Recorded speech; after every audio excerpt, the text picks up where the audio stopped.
My name's Annette and welcome to Cottage Garden. Today I'm going to be sowing the last of my Ranunculus and Anemones. I sowed some earlier this year, but I saved a few so that some would bloom later and I could have a continuous harvest so that I could cut them and bring them indoors, which is really what the Anemones and Ranunculus are about for me. I am just popping out to do a quick grocery shop, but before I go I'm going to pop the Ranunculus and Anemones into water because they need to soak for a few hours.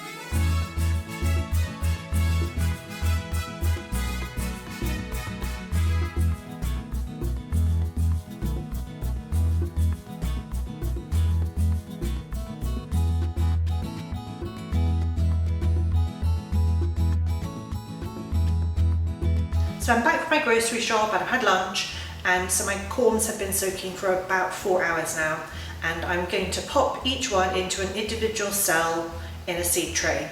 2 years ago was the first year that I tried to grow my own Ranunculus and Anemones and popped them outside on a lovely spring day and left them to grow, and I checked on them religiously and nothing.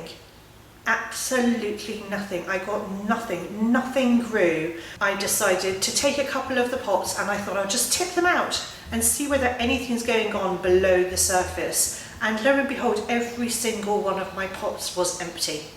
There wasn't a single corm inside any of them. And then I figured out what had happened. The squirrels or the mice had eaten every single one. I basically put a little picnic out there in the spring for all the wildlife in my garden. So I learned my lesson the hard way. That was a complete waste of time and money. Last year I sowed all my corms indoors.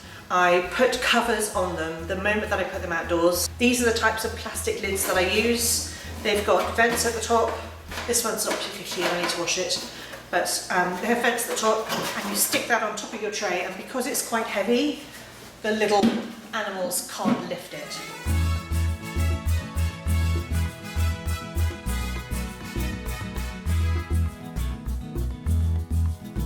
What I didn't show you was my saved Ranunculus corms from last year. What's really good about growing your own is that you can get two for the price of one by just, I don't know if you can see that, but you could split this by sort of gently tugging them apart. You don't want to pull the little tentacles off, but if you give it a wiggle, you should be able to break it apart. Here's a nice big juicy one. Can you see that there are two? I'm just going to give it a little wiggle.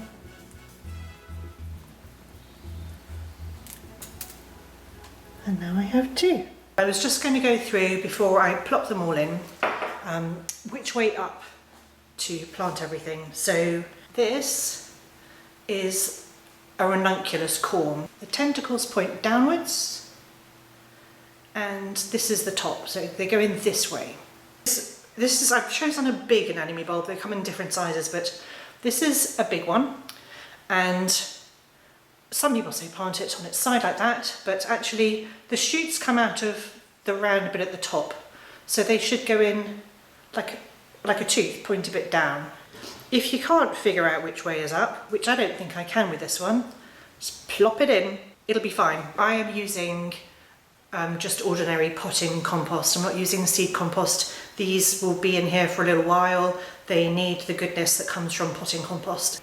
Anyway, I shall get started. I thought it might be nice to just show you the Anemones and Ranunculus that I sowed earlier this year. I didn't do any autumn or winter sowing because I don't have a polytunnel to grow them on in. So my Anemones and Ranunculus need to be sown in the spring. Anemones and Ranunculus don't like freezing cold. So even though they prefer the cool and will stop blooming as soon as it gets too hot for them, they can't tolerate the freezing temperatures. So if you don't have a polytunnel or a gorgeous greenhouse to grow them in, then you do need to spring sow them. These are the Ranunculus I sowed earlier. So if I just lift this tray out, ooh, like daffodils. So these are Ranunculus malva and viola. And then I have another tray, and those are Ranunculus bianco sfumato. This was a mistake, so don't do this. So I've put Ranunculus and Anemones in the same tray, and the Ranunculus are doing amazingly. And I had to dig around in here, and the Anemones have tiny little white roots on, but they're not shooting yet. So it's a bit inconvenient because now I'm going to have Ranunculus that I need to pot on or plant out, and then Anemones that are lagging way behind.